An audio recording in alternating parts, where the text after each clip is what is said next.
Hi guys, I thought I'd give you a little run through on exactly how I use my long lashes serum and my bold brows serum. I like to apply my serum before I go to bed. Basically, you just paint it on like eyeliner.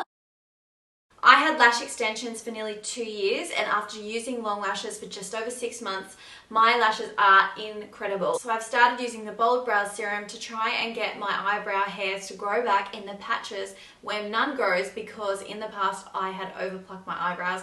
So I like to make sure that I'm really getting this product down into the roots of my eyebrow hair. So instead of just wiping it across the hair like that, I like to go against the grain just to make sure it's really getting down in there.